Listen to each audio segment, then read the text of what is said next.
Hey guys, okay, so today I wanted to do the opposite version to a video I did a while ago. So a while ago I went onto Letterboxd and I read some negative reviews for like my favorite films, movies that I love. So I thought today I would do the opposite and read positive reviews for movies that I hate. Like, I hate these movies. Okay, let's just jump on to some of these films. This should be fun. We are going to start with Attack of the Clones, Star Wars Episode 2. I despise this film. Like, I cannot fucking stand it. I don't understand how you can like this movie. I can understand if it's a guilty pleasure for you. I can understand that. 21st of September 2019. Okay, but unironically still 4 stars. Why have you rated it 5 stars if it's still 4 stars? Imagine this movie had one more script to rewrite with a good script doctor helping George Lucas. Same plot, same characters, all the same things happen, but the dialogue is less clanky. Then imagine someone remastered all the CGI to something approaching today's standards. This would actually be a really truly great film. The story and character is there and it's good. It just needs to be dressed up just a little bit better. You're saying to change things in the movie, not that these things are good. Okay, you might like certain parts, but you're saying that it's going to be better if you change these things. So you're not actually saying that this movie is 5 stars. You're saying this movie is good even though it's not good. You're rating it for what it could potentially could be, not for what it actually is. Oh wow, okay, this is a long one. That's what she said.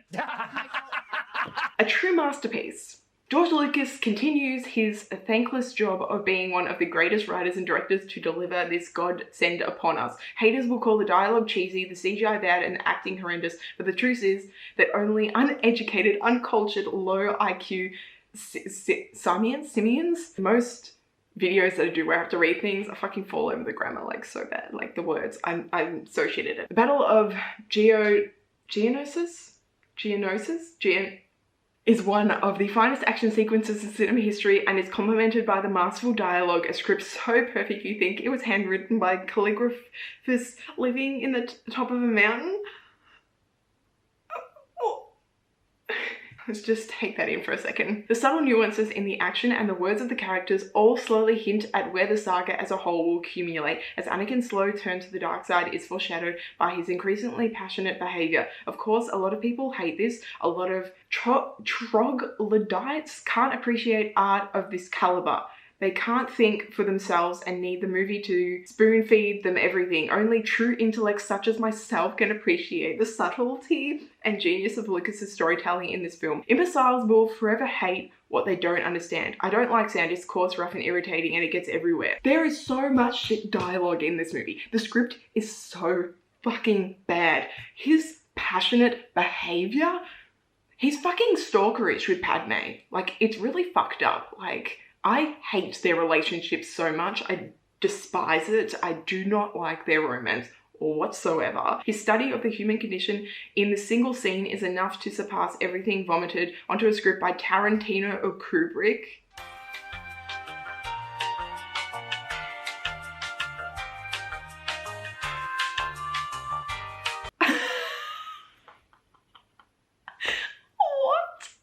I don't even like hate this. I just find this hilarious that this is actually what someone thinks when they're comparing the quality of this movie to Tarantino and Kubrick. It's just so stupid. Fuck you, Anakin. He's such a fucking whiny little bitch. How can you say his acting is good? He whines so much and complains about everything. Everything is so bad in my life. Like, fuck you. I will fight anyone who insults Hayden Christensen's performance as Anakin. I will fight you. I will fight you to the death about his performance because it is so fucking shit. Yes, the script is bad. Like, the dialogue he's given is not good. But his performance, have you seen the way that he looks at Padme? Like the times where she's like walked away, he's like given this like really like, it's not even like a romantic, like real subtle like smile or smirk. It's just stalkerish and creepy and really fucked up. If you know anything about me, you know that I loved Twilight when I was younger. Now, out of all of the films in the franchise, New Moon was my least favorite film. I did not like it. So let's read what some people think about New Moon. How do even the wolves in Twilight have better facial expressions than any of the animals in the new Lion King? And yep, I wasn't joking about the 5-star thing. When you compare this to the new Lion King, that actually kind of does make sense. I recently, it's really fucking hot, sorry guys. I recently did a commentary for the new Lion King. I don't know how I feel about watching it. I didn't want to watch it, but I did at the same time, and I did, so you can watch that if you want to. But I guess, yeah, that actually, when I think about it, it kind of makes sense. Like, there is that one shot with Jacob when he's in his wolf, like, form, and Bella's, like, reflection of her is in his eyes. I understand where you're coming from, Katie Miller. The soundtrack is exquisite. The scene with Bella sitting at her window as 3 months pass by, art. I feel like so many people that review this are going to talk about that transition, how it goes through months and months of her just, like, sitting fucking depressed on this seat, just staring out her window. It's fucking hilarious. If you compare that to just normal movies, it isn't the most amazing visual thing I've ever seen. Taxi Driver wishes it could be this impactful. What the fuck am I reading right now? Impactful? New Moon impactful? Seriously? Why are you comparing it to Taxi Driver? What has Taxi Driver got to do with any of this? Like, of all movies to compare it to, you're comparing New Moon, a young adult paranormal romance, to Taxi Driver. What kind of comparison is that? Christopher Nolan could never achieve this level of cinematography if he tried.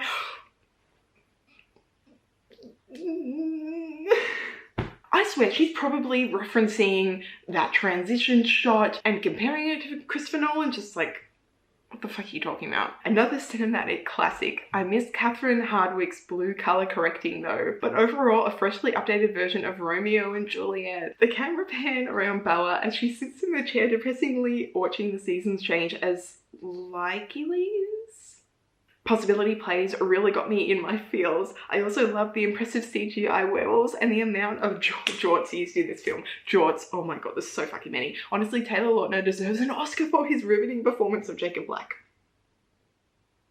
Wait, what? Okay, let's go through this. Cinematic classic. Okay. Freshly updated version of Romeo and Juliet. What, because they'll die for each other? The camera pan, I told you. People are talking about this fucking camera pan. So many people are talking about how this is like one of the most masterful things they have ever seen. There are so many jean shorts in this movie. They must have like a shit ton of spare jorts just like laying around throughout the woods. Honestly, Taylor Lautner deserves an Oscar for his riveting performance. What is so riveting about his performance? What the fuck happened to Taylor Lautner? Spider-Man 3. I can understand why people would like this movie. I can understand why people would have this as a guilty pleasure. I get where people are coming from with this movie, but for me, just like, no. Oh wow, all caps. Okay. There's just really no reason to dislike this one. The only reason you could dislike this is if you don't understand it, and you would have to have the mind of a 2-year-old to do that. 4 people liked this.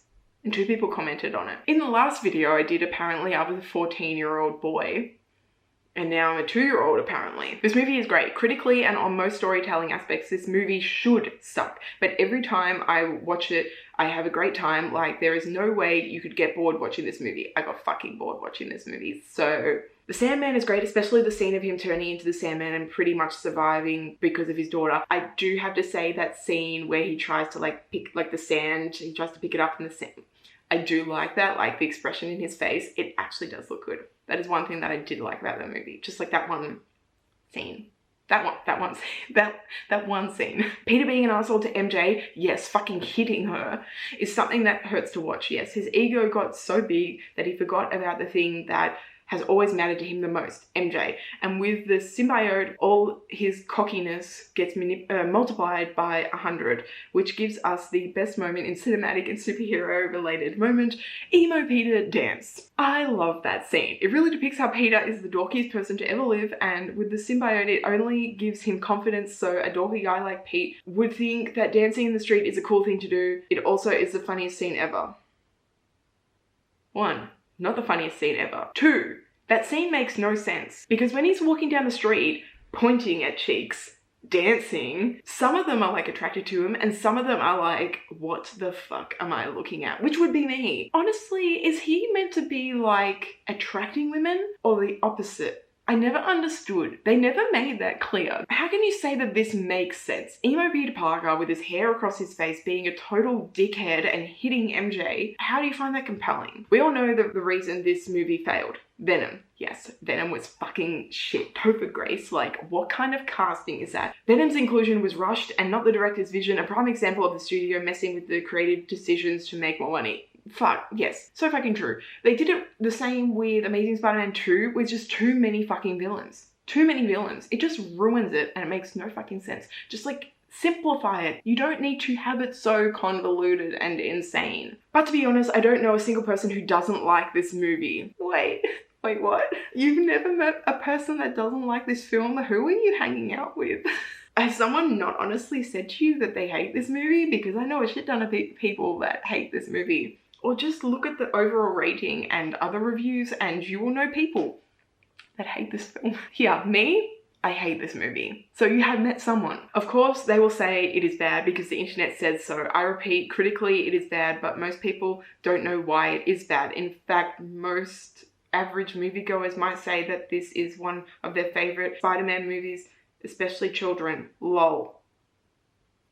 Lol. I can understand why children might like it, but you're saying that I don't like this movie because the internet tells me to not like this movie. I don't like this movie because it's shit. The best Spider-Man movie ever made, the best superhero movie ever made. 3 people liked this.